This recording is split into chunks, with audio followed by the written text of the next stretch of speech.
அனைவருக்கும் வணக்கம். 2026 சட்டமன்ற தேர்தலில் வெற்றி பெற்ற நம்ம தமிழக வெற்றி கழகத்தின் தலைமையிலான அரசு இந்த ஒரு மாத காலத்தில் எப்படி இருக்குன்னு அங்கங்கே நிறைய பேர் பேசிகிட்டு இருக்காங்க. சில பேர் அதெல்லாம் இல்லைப்பா 6 மாதமாச்சு நம்ம ஒரு அரசுக்கு வந்து நம்ம டைம் கொடுக்கணும், அது இல்லாமல் அவங்க அரசியல் அனுபவம் கிடையாது, கட்சி ஆரம்பித்து 2 வருஷம் ஆகுதுன்றாங்க. அது சரியான ஒரு விடயம். சில பேர் அப்படி சொல்லிவிட்டு வேற யாரில் நம்ம திருட்டு திமுக சொல்லிவிட்டு வேகமாக பொங்க ஆரம்பிச்சிடுறாங்க. ஏன்னா நம்ம செய்கை அப்படி ரொம்ப வேகமாக அனைத்து துறையிலையும் வந்து வேகம் காட்டுறதை பார்த்துக்கிட்டு இப்போவே பொங்கி எழுகிறானுங்க.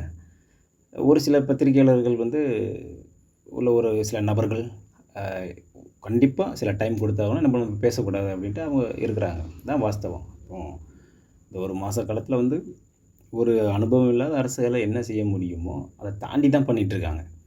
வந்த உடனே அறிக்கையிலே கொடுக்கப்படாத ஒன்று வந்து பார்த்திங்கன்னா அரசு டாஸ்மாக் மதுபான கடை, ஸ்கூல் பக்கத்தில், பஸ் ஸ்டாண்டு பக்கத்தில், அப்புறம் கோயில், சர்ச், மசூதி, வழிபாட்டு தலங்களில் இருக்கிற எல்லாம் எடுத்துட்டுங்கண்ணா 717 கடையை உடனே எடுத்துட்டாங்க. அதெல்லாம் வந்து திருப்பி எங்கேயும் ஆரம்பிக்கணும்லாம் சொல்லலை, அதை எடுத்த மாதிரியே இருக்கட்டும் அப்படின்ட்டு தான் சொல்லியிருக்கிறாங்க. அது மொத்தமாக எடுக்கிறாங்களா இல்லை அதுக்கப்புறம் என்னென்று நம்ம அதை வருங்காலத்தில் பார்ப்போம். அது சாத்தியமற்றதா, சீர்திருத்தம் பண்ணுறாங்களா அப்படிங்கிறத பின்னால் பார்ப்போம். சட்டம் ஒழுங்கும் வந்த உடனே குறைஞ்சிருக்குன்னு தான் நான் சொல்வேன். அதாவது மூர்க்கத்தனமான மனிதர்கள் வந்து பண்ணக்கூடிய விடயங்கள் வந்து அது உலகம் முழுவதும், அமெரிக்காவிலேருந்து, கனடாவிலேருந்து, ஆப்பிரிக்காவிலேருந்து இந்த மூர்க்கத்தனமான மிருகங்கள் செய்யக்கூடியது நடந்துகிட்டு தான் இருக்குன்னா அவன் ஒவ்வொருத்தங்கிட்டையும் நம்ம வந்து நம்மளும் கொஞ்சம் ஜாக்கிரதையாக தான் இருக்கணும். இப்போ வந்து பிளான் பண்ணி செய்யக்கூடிய இருக்காங்க பாருங்கள், பஞ்சாயத்து பண்ணுறவங்க, ரவுடிஸ், இவங்க கொஞ்சம் அடங்கி ஒடுங்கி இருக்கானுங்க. திடீர்னு மிருகம் வெளியே வருது பாருங்கள், அது என் பக்கத்தில் இருக்கிற ஒருத்தனாக கூட இருப்பான், டக்குன்னு எந்திரிச்சு கத்தியை கொண்டு டக்குன்னு குத்திடலாம். அதனால் அந்த மாதிரி மிருகங்களை வந்து அதை நம்ம அப்படியே விட முடியாது. அவனுக்கு பயம் கொடுக்குற மாதிரி சில விஷயங்களும் பண்ணணும், அதையும் நம்ம எதிர்பார்க்குறோம். அந்த ஒரு விஷயந்தான் அங்கங்கே நடந்துக்கிட்டு இருக்குது. அதுக்குண்டான ஒரு பயத்தை அந்த நாய்களுக்கு, அந்த மிருகங்களுக்கு கொடுக்கணும் அப்படிங்கிற ஒரு கோரிக்கை நம்மளும் வைக்கிறோம். அதை தாண்டி இயல்பாகவே பார்த்திங்கன்னா கஞ்சா அடிச்சுட்டு, சாராயமும் குடிச்சிட்டு, கஞ்சாவும் அடிச்சுட்டு நடக்கக்கூடிய குற்றம் தான் அதிகமாக இருந்தது. அதோட தாக்கம் ரொம்ப குறைஞ்சிருக்கு, இல்லைன்னு சொல்ல மாட்டேன், குறைஞ்சிருக்கு. இப்போ நாங்கள் நேரில் கூட 1 டன் கஞ்சாவை எரித்தாங்க. இதெல்லாம் எந்த ஆட்சியிலையும் நடந்ததில்லை. 1 டன் கஞ்சாவை வாங்கி விற்க தான் செய்வானுங்க. அவங்களோட உங்களுக்கு தெரியும், அது உங்களுக்கு அவங்களோட ஆட்கள் எப்படியெல்லாம் உள்ளே கொண்டு வர்றதுக்கு துணையாக இருந்ததுலேருந்து எல்லா பக்கம் அது புறையோடி இருந்தது. பெரிய பெரிய காலேஜிலேருந்து அது இன்றைக்கி பையங்களாம் சாதாரணமாக அது யூஸ் பண்ண ஆரம்பிச்சிட்டாங்க. அன்றைக்கெலாம் ஒரு தெருவுக்கு 2 பேர் ஏதாவது கஞ்சா குடிக்கிருக்கான்னு சொல்லுவானுங்க. இன்றைக்கி காலேஜுக்கு ஸ்கூலுக்கு பொண்ணுங்க பையங்க முதற்கொண்டு எல்லாருமே அடிக்கிறாங்க.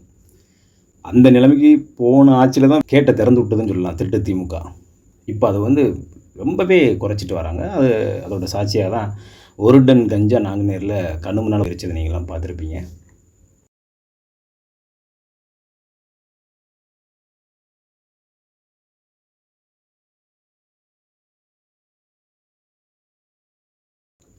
இது சட்டம் ஒழுங்கு. சில வீடியோக்கள் பார்த்துருப்பீங்க, காவல்துறை அதிகாரிகள் வந்து ரவுடிகளுக்கெல்லாம் வார்னிங் கொடுத்துருப்பாரு. குறிப்பாக திருச்சியில் சொல்லியிருப்பார், ஒரு 330 அக்யூஸ்டு உங்களால் தான் ரவுடிகள், உங்களால் தான் 3 லட்சம் பேர் பாதிக்கப்படுறாங்க அப்படின்ட்டு பேசியிருப்பார். நீங்கள் ஒழுங்காக இல்லைன்னா உங்கள் குடும்பம் கஷ்டப்பட்டுரும் அப்படின்னு ஒரு வார்னிங் கொடுத்துருப்பாங்க. இப்போ இந்த மாதிரி பிளான் பண்ணக்கூடிய ஒரு ரவுடிகள், மற்ற குற்ற சம்பவங்களில் ஈடுபடக்கூடிய அந்த நபர்கள்லாம் வந்து இப்போ ஒரு பயத்தில் தான் இருக்கிறாங்க. அதோட அளவு கண்டிப்பாக நம்ம குறைஞ்சிருக்கு அப்படிங்கிறது தான் பார்க்குறோம். அதனால நீங்கள் எல்லாரும் ஒழுக்கமாக இருந்தீங்க அப்படின்னா அது உங்களுக்கு நல்லது. இல்லை அப்படின்னா நீங்கள் வந்து சீரியஸான விளைவுகள், சட்ட ரீதியான விளைவுகளை சந்திக்க வேண்டிய வரும். பெண்களுக்கு அதனாலேயே கூடுதல் கவனம் செலுத்தவும், அவங்க எளிதாக அணுகக்கூடிய விஷயமாக பண்ணக்கூடிய ஒரு இதாக சிங்கப்பெண் அதிரடிப்படையவும் மாண்புமிகு தமிழக முதல்வர் திரு ஜோசப் விஜய் அவர்கள் ஆரம்பிச்சிருக்கிறாங்க. இனி அவங்கக்கிட்ட வந்து பெண்கள் எளிதாக போய் அவங்ககிட்ட பேச முடியும்.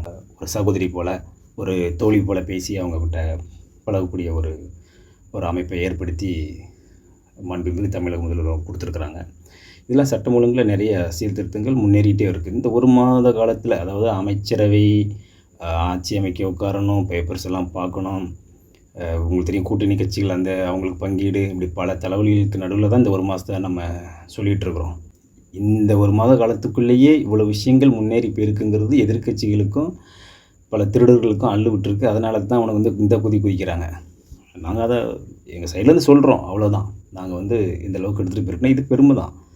ஒரு அரசியல் அனுபவமே இல்லாத ஒரு கட்சி நாங்கள் இந்த அளவுக்கு வந்து எடுத்துக்கொண்டு போயிட்டுருக்கோன்ட்டு. இதுக்கு முன்னால் பள்ளிக்கல்வி நிலையங்களில் வந்து இந்த அங்கீகாரம் கொடுக்காம இருந்திருப்பானுங்க.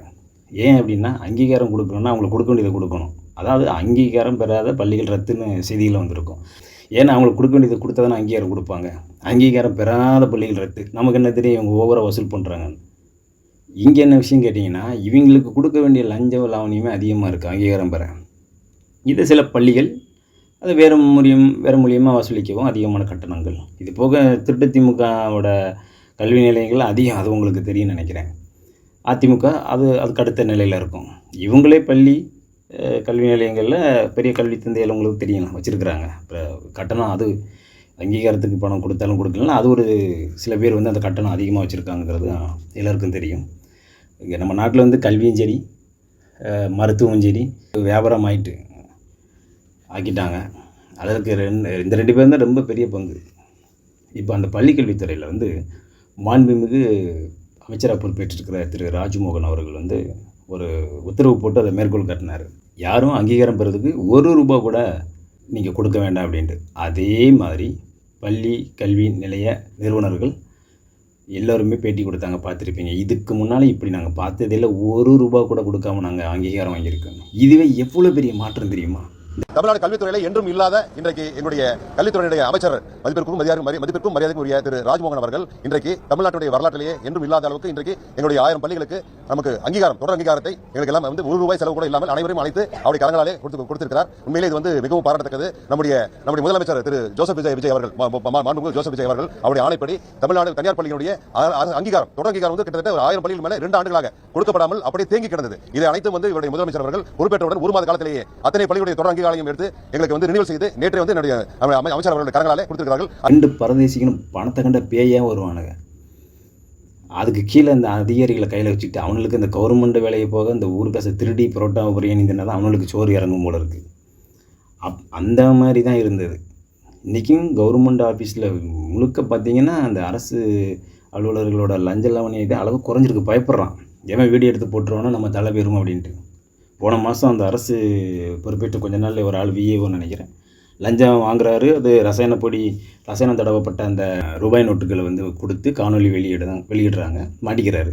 மாட்டின கொஞ்சம் மறுநாள் ஒரு 2-3 நாளையே ஒரு தூக்கு மாட்டி செத்துடுறாரு. திருவாரூரில் லஞ்ச புகாரில் கைதான அரசு ஊழியர் தற்கொலை செய்து கொண்ட விவகாரம் தொடர்பாக நீதிபதி தலைமையிலான விசாரணை என்பது நடைபெற்று. இப்போ என்ன ஆகுதுன்னு கேட்டிங்கன்னா, லஞ்ச லாவணி வாங்குறவனை தூக்கிட்டு அடுத்தடுத்து வேலைக்கு நிறைய பேர் இருக்கிறாங்களே, உண்மையாக இருக்கிறாங்களே, கஷ்டப்படுறாங்களே, அவங்களுக்கு போடலாம் அப்படின்னு நம்ம எல்லாருமே பேசிக்கிறோம். உடனே டிஸ்மிஸ் பண்ணிவிட்டால் இங்கே ஒரு விஷயம் இருக்குது, தூக்கு போட்டு செத்துருவா 2 பேருமே. அப்படி செஞ்சிட்டோம் அப்படின்னா உடனே இந்த நம்மளோட மக்கள் மனநிலை சொல்கிறேன், நம்ம இன்னும் அந்த அளவுக்கு இல்லை. நீங்களும் நானும் வந்து அவன் செத்தா கூட நம்ம வந்து ஐயோ போன்னு கூட சொல்ல மனசு வராது. இடத்த காலி பண்ணு அப்படின்னு சொல்லி தான் நமக்கு தோணும். அடுத்து வந்து நிம்மதியாக உட்காரட்டும். ஏன்னா 5000 வச்சும் 10,000 வச்சு குடும்பம் நடத்தக்கூடிய ஆட்களும் இருக்காங்க. ஆனால் எவ்வளோ கொடுத்தாலும் பத்தலை அப்படிங்கிற இந்த பரதேசிகளுக்கு அரசு வேலையும் கொடுத்து அடுத்தவங்க ஆசையிலையும் தான் வாழணும்னா அது என்னன்னு தெரியல. அப்போ அவங்கள வந்து டிஸ்மிஸ் பண்ணுறது சரிதான். ஆனால் சில சட்டங்கள் நம்ம கொஞ்சம் மாற்றி திருத்தம் செஞ்சு வரணும், அதை எதிர்பார்க்குறோம். அந்த மாதிரி பேசிகிட்டு இருக்கிறாங்க. இப்போ என்னாச்சுன்னா, டிஸ்மிஸ் பண்ணோன்னா செத்துருவான். செத்துட்டா பழி அப்படியே தூக்கி நம்மகிட்ட போட்டுருவாங்க. நம்ம இது வரைக்கும் பல 50 ஆண்டுகள் நம்ம ஒரு அரசியலை பார்க்கல, ஒரு வியாபாரத்தை தான் பார்த்துட்ருக்கோம். அப்போ இது சரியான ஒரு இதுக்கு முன்னால் சாப்பிட்டது வந்து பழைய நொந்து போன கஞ்சி. இப்போ தான் நம்ம அண்ணன் விஜய் அவர்கள் வந்து முதலமைச்சராக பொறுப்பேற்று ஒரு நல்ல ஒரு சூப்பர் விஜய் குக்கிங் அவரோட சமையலை கொடுக்குறாரு. இதில் டேஸ்ட் பார்த்தோன்னா அரசியல் இப்படி தான் இருக்குமா அப்படிங்கிறது அவங்களுக்கு தெரிய வரணும். அதுக்கப்புறம் தான் அடுத்து இந்த திருட்டு வேலைகள்லாம் பண்ணக்கூடிய இவங்களோட ஒரு உண்மைத்தன்மை அவங்களுக்கு வந்து தெரியும். ஏன்னா மக்கள் அதுக்கு அந்த மனநிலைக்கு இல்லை. அவங்க நிறையவே இந்த லஞ்ச லாவணியை கொடுக்குறதுக்கே வந்து பழகி போய் சகிப்புத்தன்மையோடு இருக்கிறாங்க. அது இப்படி தான் இருக்கும், எல்லாம் இப்படித்தான்ப்பா, தேனை எடுத்துன்னு போகிறவங்க எனக்கு மாட்டேன், இந்த மாதிரி ஒரு உப்பு சப்பு இல்லாத ஒரு டைலாக் பேசிகிட்டே தெரிவாங்க. என்ன தான் இருந்தாலும் நம்ம உழைச்சா தான் நம்ம சாப்பாடு அப்படின்ட்டு. அப்போ எதுக்கு ரேஷன் கடைக்கு போகிற? நீயே உழைச்சி நீயே சாப்பிட்டுக்கிற வேண்டியதானே. எங்கே எதுவும் காசு கொடுக்காம எதுவும் வாங்க முடியல, எந்த துறையில் போனாலும் ஏன் புலம்பிகிட்டு இருக்க? நீ உழைச்சா தானே நீ சாப்பாடு. அப்போ இது எல்லாமே வந்து அரசியல் சார்ந்து தானே வருது. கருவறையிலேருந்து கல்லறை வரைக்கும் இருக்குல்ல, கருவறையில் நீ பிறக்கும்போது ட்ரீட்மெண்ட் எடுக்கிறதுலேருந்து அங்கே ஒன்று மயானத்தில் வந்து அடக்கம் பண்ணுற வரைக்கும் அரசியல் இருக்குல்ல. அப்போ அதை பேசி தானே ஆகணும். இது ஒரு டைலாக்கை வச்சுட்டு தீர்றானுங்க எப்போ பார்த்தாலும். நம்ம உழைச்சா தான் நம்ம சாப்பாடுன்னு ஒரு பக்கம் இருக்கட்டும். அப்போ டிஸ்மிஸ் பண்ணிட்டா இவனுக்கு வந்து செத்து போயிடுவானுங்க. இந்த பழியெல்லாம் தூக்கி வேகமாக போட்டால் என்னதான் இருந்தாலும் ஒரு உயிர் இல்லையாம்பான். எப்படி என்னதான் இருந்தாலும் ஒரு உயிர் இல்லையாம்பான் இவன் வந்து. அப்போ இதெல்லாம் பார்த்துட்டு அதை மெல்ல மெல்ல தான் கை நகர்த்த முடியும். இப்போ நம்ம மக்களுக்கு செய்யக்கூடிய பணியும் சீர்திருத்தங்களும் நிறைய செய்யணும். ஒரு நாட்டின் அரசின் முதுகெலும்பே அரசு அலுவலகங்கள், அரசு ஊழியர்கள் தான். இப்போ அவங்க புறையோடி போயிருக்கு லஞ்ச லாவணி. இப்போ இதை கரெக்ட் பண்ணணும். இவங்கெல்லாம் எதிர்த்து அரசியல் பண்ணுறது ரொம்ப கடினம். இவங்க எல்லாம் முக்கால்வாசி திமுக காரணம் தான் இருக்கான். திமுகவும் அதிமுகவும் காவல் நிலையம் எடுத்துக்காங்க. மாதிரிலாம் பஞ்சாயத்து பண்ணிகிட்டு இருக்க முடியாது. இப்போ அந்த போய் நம்ம இந்த மாதிரி மேலே வழக்கு பதினு எஃப்ஐஆர் போடுங்கன்னா அதை போட்டு சிஎஸ்ஆர் காப்பி இந்த மாதிரி சொல்லுவாங்க இல்லையா, அதை கொடுத்தாகணுன்ட்டு. இதில் இப்போ கொடுக்குறாங்க. முதல்ல அப்படி கிடையாது. 2 பேர் வந்தால் இப்போ பேசிக்கலாம்ப்பா அப்படிங்கிற விஷயங்கள் நிறையா எல்லா ஸ்டேஷன்லேயுமே உங்களுக்கு தெரியும். 1-2 இடங்களில் இல்லாமல் இருக்கலாம். பேசிக்கலாம்ப்பா, அது எதுக்குப்பா கூட்டு கேஸ்னால் அலைய வேண்டியிருக்கும். அவன் ஆளுகளை வச்சு வந்து வெட்டி போடுவான், குத்தி போடுவான், அப்படி பல கதை பேசுவாங்க. அப்புறம் இவங்களே மிரட்டு, நான் சொல்கிறேன்ல கேட்க மாட்டியா, கேஸை போட்டுறேன் உனக்கு, அந்த கேஸ் இந்த கேஸுன்ட்டு. இப்போ அப்படி கிடையாது. ஏன்னா இப்போ நீங்கள் நம்பி வீடியோ போட்டால் அங்கே ஆக்ஷன் எடுப்பாங்க. உடனே ஒரு சஸ்பெண்ட் இல்லை மற்ற விஷயங்கள் அவர் மேலே வழக்கு ஏதோ உடனே நடந்துடும். அப்படி இல்லையே. அப்படி ஒரு நாட்டுக்கு தலைவன் தானே முக்கியம். தலைவனே வந்து தருதலையே தானே இருந்தான். இதுக்கு முன்னாலேயும் சரி, அதுக்கு முன்னாலேயும் சரி, பல ஆண்டுகள் ஆகிட்டில்ல. அப்போ இப்போ அந்த பயம் இப்போ நான் திருச்செந்தூர் போயிட்டு வரும்போது கூட பஸ்ஸில் ஒரு பெண்மணி பேசிகிட்டு இருந்தாங்க. இதுக்கு முன்னால் உள்ள ஆட்சிக்கு ஏதோ ஒரு கேஸ் போல் போலீஸ் ஸ்டேஷனில் பஞ்சாயத்து போயிட்டுருக்கு. இதுக்கு முன்னால் ஆட்சியில் இன்னும் சிஎஸ்ஆர் காப்பியே கொடுக்காமல் இருந்தாங்க, அந்த மாதிரியே பண்ணிகிட்டு இருந்தாங்க அப்படின்னு. இப்போ விஜய் வந்ததுக்கப்புறம் அவங்க சொன்னதை அப்படியே சொல்கிறேன். விஜய் ஆட்சி வந்ததுக்கப்புறம் என்னென்னு தெரியலக்கா, சிஎஸ்ஆர் காப்பிலாம் போட்டு கொடுத்துட்டாங்க, அப்படி மூவ் ஆகுதுக்கா அப்படின்னு சொல்கிறான். அப்போ எந்தளவுக்கு பயம் இருக்குது பாருங்கள். தலைவன் ஒருவன், அவன் சரியாக இருந்தால் தான் கீழே எல்லாம் பயப்படுவான், இல்லைன்னா இஷ்டத்துக்கு ஆடிடுவான். புரியுது உங்களுக்கு? அதனால் வந்து மெல்ல மெல்ல சீர்திருத்தம் தான் பண்ண முடியும். இந்த 1 மாதத்துக்குள்ள இவ்வளோ எதிர்பார்க்க வேண்டிய அவசியம் இல்லை. ஆனால் அது தாண்டி செஞ்சிட்டாரு. இவனுங்க இந்த திருட்டு அரசியல் பண்ணிட்டுறவங்களுக்கு வந்து இப்போ பொறுக்கலை. அவனுக்கு கீழே வந்து இந்த பத்திரிக்கை, புனிதமான ஒரு பத்திரிக்கை தொழில் இருக்கக்கூடிய வாங்கி திங்கிறவனுங்க இருக்கானுங்க. அவங்க நிறைய பேர் இருக்கானுங்க.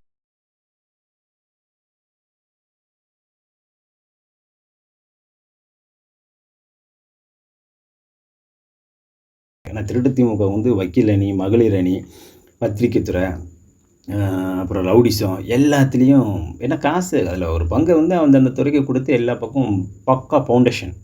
அங்கங்கே குறுநில மன்னர்கள் இது போக எல்லா துறையும் கையில் வச்சுருப்பானுங்க. அதுதான் அவங்களோட பலமே. அந்த கட்டமைப்பு சேர்த்து தான், வெறும் கட்சி கட்டமைப்பு மட்டும் கிடையாது. எல்லா துறையிலையும் புரடி இருக்கும். ஏன்னா எல்லா துறையிலையும் ஆயோக்கிய பேர் இருப்பான்ல. மூத்த பத்திரிகையாலும் மூத்திர பத்திரிகையாலும் வந்து பேசிகிட்டு இருக்கானுங்கல்ல, அப்படியே அவனெல்லாம் ஆயோக்கியானுங்க தான். சில பேர் அப்பட்டமாக பேசுவான். சில பேர் வந்து இவங்க இப்போ என்ன தான் பண்ணால் தப்பு தான் சொல்லிட்டு கடைசியில் என்ன தான் திராவிட முன்னேற்ற கழகம் தான் நமக்கு பாதுகாப்புங்கிற மாதிரி பேசும். அப்படி 2-3 டைப்பில் இருக்கிறானுங்க. இப்போ இந்த மாதிரி ஆட்கள்லாம் உள்ளே இருந்து சப்போர்ட் பண்ணி ஒன்றும் பண்ணலாம், 1 மாதத்தில் ஒன்றும் கிழிக்கலை அப்படின்ட்டு இப்போ பொங்க ஆரம்பிச்சிருக்காங்க. ஆனால் எந்த அளவுக்கு ஒரு அனுபவம், அரசியல் அனுபவம் இல்லாத ஒரு அரசு எந்த அளவுக்கு முன்னெடுத்து போயிருக்கும். இப்போ வெள்ளையறிக்கையெல்லாம் கண்டு புலம்பிகிட்டு இருக்கானுங்க. காவல்துறை, சட்டம் ஒழுங்கு இந்த இதில் வந்து இப்படி ஒரு முன்னேற்றம் இருக்குது. எல்லா அரசு அலுவலகங்களையும் பயப்படுறான் லஞ்சம் லாவணியம் வாங்க. இன்னும் அடியோடு ஒழிக்கப்படும். அந்த லஞ்சம் வாங்குறதுக்கு உண்டான அந்த சீர்திருத்தம்லாம் வந்து சட்டமன்றத்தில் அதை சட்டம் இயற்றலான்னு பிற்காலத்தில் அது வரக்கூடிய காலங்களில் அது வந்து ஒரு யோசனை பண்ணிகிட்டு இருக்கிறதா கேள்விப்பட்டேன். அதாவது டிஸ்மிஸ் பண்ணால் செத்து போயிடுவான் இல்லையா, லஞ்சம் வாங்கக்கூடியவங்க மாட்டினாங்கன்னா அதில் ஒரு பெருந்தொகையை ஃபைன் போடுற மாதிரி. அப்போ நமக்கு எதுக்கு அப்புறம் கஷ்டப்பட்டு லஞ்சம் வாங்கி ஒன்று மாட்டிக்கிட்டால் எல்லாமே போயிடுது அப்படின்ட்டு அது வாங்க மாட்டான். மன்னராட்சி மாதிரி இருந்தால் அவர் தலையை கொய்து விடுங்கள் அப்படின்னு சொல்லலாம். இங்கே ஒன்றும் பண்ண முடியாது. அதுக்கேற்ற மாதிரி தான் நம்ம கொஞ்சம் கொஞ்சமாக மாற்றணும். இதுக்கு முன்னால் வந்து கட்டட நிறுவனங்கள் இருக்கு இல்லையா, அவங்களாம் வந்து ஒரு சாதாரணமாக பேப்பர்லாம் வந்து சீக்கிரமாக வராது சார், அவ்வளோ கையெழுத்து வாங்குறது அவ்வளோ பணம் கொடுத்து தான் வாங்க வேண்டியிருக்கும். இப்போ எங்களுக்கு வந்து அதை பற்றி பேசும்போது ரொம்ப மெய்சிலுக்கு பேப்பர் உடனே கையெழுத்தாகி வருது சார் அப்படிங்காங்க. ஏன்னா சின்ன கட்டட நிறுவனங்களும் இருக்கும். கட்டட நிறுவனங்கள் சொல்கிறேன் நான். கட்டட சின்ன நிறுவனம் இருக்கும், பெரிய பெரிய திருட்டு நிறுவனமும் இருக்குது. அவங்க கூட ஜோடி போட்டு இந்த பள்ளிக்கரணை சதுப்பு நிறத்தெல்லாம் சதுப்பு நிலத்தில் ஆட்டையை போட பார்த்தாங்க இல்லையா. இப்போ கோயம்பேடு கூட வந்து அது மாதிரி தான் வைக்கிறதுக்கு பிளான் பண்ணியிருந்தாங்க. கோயம்பேடு பேருந்து நிலையத்தை கிலோமீட்டர் தள்ளி விட்டுட்டு சில விஷயங்கள் பண்ணுற வந்தாங்க. அதை கூட இப்போ நம்ம மாண்புமிகு தமிழக முதல்வர் வந்து அதை மறுபடி சிட்டி பெருசு, எல்லா பஸ்ஸும் அங்கே இருக்கணும்னு அவசியம் இல்லை, இங்கே கொஞ்சம் சில பஸ்ஸும் இங்கேருந்து போகக்கூடிய மக்கள் கொஞ்சம் வசதியாக இருக்கட்டும்னு மறுபடியும் தென் மாவட்டத்தை நோக்கி போகக்கூடிய பேருந்துகள் அங்கே வந்து நிப்பாட்டுற மாதிரி பிளான் பண்ணியிருக்கிறாரு. அப்போ அது மாதிரி பெரிய நிறுவனங்களும் கட்டுமான நிறுவனங்கள் இருக்குது. அந்த திருட்டு பைகளை சின்ன சின்ன நிறுவனங்கள்லாம் வந்து எங்களுக்கு எந்த லஞ்ச லாவணி இல்லாமல் பேப்பர் கையெழுத்து வாங்கி வருது அப்படின்னு சொல்லி ரொம்ப சந்தோஷப்பட்டாங்க. அந்த வீடியோலாம் பார்த்துருப்பீங்க. ஆம்னி பேருந்துக்காக அவங்களும் அப்படி தான், எங்களுக்கு பேப்பர் உடனே விண்ணப்பம், ஒரு ஃபேன்சி நம்பர் வேணாலும் உடனே விண்ணப்பம் கொடுத்தா எந்த பைசா இல்லாமல் உடனே ஓகே பண்ணுறாங்க அப்படின்னு இது பண்ணியிருந்தாங்க. அது போக அவங்க ஆன்லைன் சர்வீஸுக்கெல்லாம் கொண்டு வந்து இந்த லஞ்ச லாவணியும் குறையிருந்தாங்க. அது ஆல்ரெடி நம்ம அறங்காவல்துறையிலேருந்து எல்லா பக்கமே இந்த ஆன்லைன் சர்வீஸ் வந்து அடுத்தடுத்த கட்டத்துக்கு கொண்டு போகிறதுக்கு லஞ்ச லாவணியத்தை தடுக்கிறதுக்காண்டி ஏற்பாடு நடந்துகிட்ருக்கு. அறங்காவல்துறைன்னு சொன்னும்போது தான் ஒரு ஞாபகம் வருது. இதுக்கு முன்னால் ஒரு டம்மி ரவுடி இருந்தார், சேகர் பாபுன்னு சொல்லி. ஒரு 50 பேரை வச்சுட்டு சும்மா ஒரு 2 பேரை போய் அடிக்க வைப்பாங்க, கர்ப்பிணி பெண்களை அடிக்க வைப்பானுங்க இல்லையா. அந்த டுபாக்கோ ரவுடிஸ்லாம் வச்சுக்கிட்டு ஊர் காசெல்லாம் கொள்ளையடிச்சிட்டு ஒரு டீமை வச்சுக்கிறது, முக்கியமான சில ரவுடிகள்லாம். அந்த ரவுடிகள்லாம் யாருன்னா ஒத்தை குத்தி வருதுலாம் கிடையாது, ஒருத்தனை 5 பேரை அட்டாக் பண்ணுறாங்க. ரவுடி வேறு, மாவீரம் வேறு. அதிலே மாவீரன் சில பேர் போட்டுக்கிறவங்க, அதுவும் கிடையாது. நம்ம அதுக்குள்ளே போக வேண்டாம். குத்துச்சண்டை, ஒலிம்பிக்கு, அப்புறம் சில போட்டிகள்லாம் இருக்குல்ல, அதில் ஒரு தங்கப்பதக்கம் அந்த மாதிரி வென்றவன் தான் வீரன் சொல்லுவாங்க. நம்ம அந்த வீரனை சொல்கிறோம், ஓகேவா. இது வேறு. அப்போ அந்த அறங்காவல்துறை அமைச்சராக இருந்த சேகர் பாபு ஒரு வட சென்னையில் ஒரு கோயிலுக்கு சாமி கும்பிட போகிறாரு. எதுக்கு சாமி கும்பிட போகிறாருன்னு தெரியல. சாமியை பற்றி என்னென்னே இந்த நாய்களுக்கு தெரியாமல் இவங்க பொண்டாட்டிகள் எல்லாமே கூட தூக்கிட்டு போகிறாங்க சாமிக்கு லஞ்சம் கொடுக்க. சாமி பற்றி எந்த அறிவுமே இல்லாதவங்களாம் வந்து சாமி கும்பிட போகிறது நினச்சா எனக்கு சிரிப்பாக தான் வருது. சரி, போகட்டும். அப்படி போகும்போது பொதுமக்கள், ஏன் சார் நாங்களே உள்ளார நிற்கிறோம், உங்களுக்கு கணக்கு தெரியலன்னா சட்டம் கட்டாமல் அப்படியே போனால் பரவாயில்ல, திருப்பி அந்த ஆள் திரும்பி என்னம்மா என்ன அப்படிங்கிறான். அது எப்படி எதிர்த்து பேசுகிறாங்க பாருங்கள். அது அந்த இடத்துல வீடியோ எல்லாமே இருந்துமே இல்லைன்னா பாருங்கள், அந்த பொம்பளை அந்த பெண்மணியை வந்து அட்டாக் பண்ணிடுவானுங்க. தமிழக கட்சிகளுக்கும் இப்போ ஒரு 5 பேர், ஒரு ஆட்டோ ஓட்டுநர், கர்ப்பிணி பெண், இவங்களாம் ஓட்டு கேட்க போன இடத்துல தானே இத்தனை பேர் வந்து அடித்தாங்க, மனசாட்சி இல்லாமல். அந்த மாவீரனுங்க வந்து அடித்தானுங்க இல்லையா. அந்த அளவுக்கு தான் இவனுக்கு இருக்கும். அப்படி ஒரு கேவலப்பட்ட ஒரு அந்த அளவு பார்த்து அமைச்சராகவும் தெரியாது, எந்த ஒரு இதுவும் தெரியாது, முழுக்க அக்கிஸ்ட் மாதிரி தான் இருக்கும். அந்த அளவு கொண்டு அமைச்சராக போட்டு வச்சுருந்தாங்க. இப்போ நம்ம அமைச்சர் எப்படின்னு கேட்டிங்கன்னா, தமிழக வெற்றிக் கழகத்தின் மாண்புமிகு ரமேஷ் அவர்கள், அறங்காவல்துறை அமைச்சர், 28ஆம் தேதி போன மே மாதம் 30ஆம் தேதி விசாகம் திருச்செந்தூர் முருகன் கோயிலில், 28ஆம் தேதியிலேருந்து 1ஆம் தேதி வரைக்கும் நினைக்கிறேன். நான் 30ஆம் தேதி விசாகத்துக்கு போயிருந்தேன். 29 சிறப்பு தரிசனம் 100 ரூபா உண்டு, பொது தரிசனம் ஃப்ரீ. அது போக முதியோர் தரிசனம் உண்டு. முதியோர் தரிசனம் அப்படி இருக்கட்டும், இந்த சிறப்பு தரிசனம் யாருக்கும் கிடையாது, எல்லாருக்கும் ஒரே தரிசனம் அந்த 4 நாள். ஏன்னா அதிகமான கூட்டம் வரும். இப்போ திருச்செந்தூர் கோயிலில் எப்போவுமே அதிகமான கூட்டம் வருது. உத்தரவு போட்டார். அதுக்கு முன்னால் திருச்செந்தூர் முருகன் கோயிலில் வந்து லஞ்சம் வாங்கி சாமியை பார்க்குறதுக்கு லஞ்சம் வாங்கி எப்படி தான் அந்த கோயிலில் பூசாரியில் வந்து எல்லாம் வந்து சாமியை முருகன்னுக்கிறானுங்க, மாரியம்மான்னுக்கிறானுங்க, பெருமாளுங்கிறானு, இந்த காசியம் வாங்கிறானுங்க, அந்த சாமியை மதிக்கானுங்களா என்னன்னே புரிய மாட்டுக்கு. எப்படிறா அது அங்கேயும் கும்பிட்டுக்கிறீங்க. அப்போ அவங்க வந்து ஒரு அமௌண்ட்டு பேசுகிறாங்க. ரமேஷ் அவர்கள் வந்து சாதாரண ஒரு மனிதனாக போயிருக்கிறாங்க. போனோன்னா அவர்கிட்டே வந்து அமௌண்ட்டு பேசுகிறாங்க. சாமியை பார்க்கணுன்னா முதல்ல எங்களை பார்க்கணும், நோட்டை, காந்தி நோட்டை காட்டணும்னு. அவர் அதுக்கப்புறம் அடுத்த நடவடிக்கைகள் எல்லாத்துக்குமே தெரியும். அதோடு தான் இந்த சிறப்பு தரிசனம் ஒரு 4 நாள் ரத்துன்னு போட்டிருந்தார். வருங்காலங்களில் வந்து எல்லா கோயில்களையும் வந்து எல்லோரும் சமம். ஏன்னா மற்ற மதங்களில் நீங்கள் பார்த்துருப்பீங்க, அவர்களே வந்து இப்படி ஒரு எள்ளிநகையாடக்கூடிய ஒரு விஷயம் இருக்கும். அதில் வாஸ்தவம் தானே, எந்த இதுலேயுமே இந்த இப்படி ஒரு சிறப்பு தரிசனம் இல்லை, உங்கள் இதில் தான் இருக்குது அப்படின்னு சொல்லுவாங்க. அப்போ அது ஒரு அசிங்கமான விஷயம் தானே. அதுவும் கடவுளுக்கு கீழே எல்லாருமே ஒன்று தான் அப்படிங்கும்போது, நம்ம ஆகம விதிப்படி கருவறையில் பூஜை பண்ணுறவங்க அதை விட்டுருங்க, அது வேறு டாபிக். கும்பிட போகிறவனாச்சும் ஒன்று போல் இது பண்ணலாம்ல. அதுலேயும் வந்து சிறப்பு தரிசனம் என்ன இது, அது வருமானம் பார்க்குற ஒரு வேலை இல்லையா, தெய்வத்திட்டு தான் உங்களுக்கு கிடச்சதா. அதான் காணிக்கை உண்டியல்லாம் இருக்குல்ல, அங்கே போடுவாங்களா, அதை வச்சு அறங்காவல்துறை நடத்திக்காங்க. அப்போது அதை வந்து நம்ம ரமேஷ் அவர்கள் வந்து இன்றைக்கி ரத்து பண்ணிவிட்டு பொது தரிசனம் எல்லோரும் ஒன்று போல் போய் பாருங்கன்றாரு. இந்த சேகர் பாபு வந்து கூட்டம் இருக்கும்போது நடுவில் போய் சாமியை கும்பிட போனார், மக்களை எதிர்த்து பேசினார். ஆனால் நம்ம ஆள் போகும்போது நான் வெயிட் பண்ணியே சாமியை பார்த்துக்கிறேன், அப்படின்ட்டு சில மணி நேரம் நின்று திருச்செந்தூர் முருகனை ஐயாவை வந்து சாமி கும்பிட்டுட்டு போகிறாரு. அப்படி இருக்கணும். இப்படித்தான் தமிழக வெற்றிக் கழகத்தில் ஒவ்வொரு அமைச்சரும் சட்டமன்ற உறுப்பினரும் இந்த மாதிரி தான் மக்கள்கிட்ட எளிமையாகவும் முறைப்படியும் எப்படி ஒரு அரசியலை கொண்டு போனால் எப்படி ஒரு மாண்புமிகு அமைச்சராக சட்டமன்ற உறுப்பினர் நடந்துக்கணுங்கிற எக்ஸாம்பிள் காட்டிகிட்டு இருக்காங்க. இதுதான் வருங்காலத்தில் ஒரு நல்ல அரசியல் கொண்டான முன்னேற்பாடாக இருக்கும். இதுதான் திருட்டு திமுகவுக்கு பெரிய பயமாக இருக்குது. இன்னும் வேறு ஒரு அரசியல் கொடுக்காங்களே, தூங்கிட்டு இருக்கவங்கள தட்டி எழுப்புறாங்களே அப்படின்ட்டு. சினிமாவில் பார்த்த மாதிரியே இருக்குது. சினிமாக்காரன்னா அவன் சினிமாவில் வந்து எப்படி அரசியல் இப்படிலாம் இருக்கணும்னு இருக்கோ அதை ரியலாக காட்டுறானே அப்படின்ட்டு என்னென்னமோ புலம்புறான்னு ஒன்றும் எடுபட மாட்டுக்கு. ஏன்னா செய்கிறதுல வந்து இம்ப்ரூவ்மெண்ட்டாக இருக்குது, ஒரு குட் இம்ப்ரூவ்மெண்ட்டாக இருக்குது. அதனால் இவங்களுக்கு எதுவுமே எடுபட மாட்டுக்கு.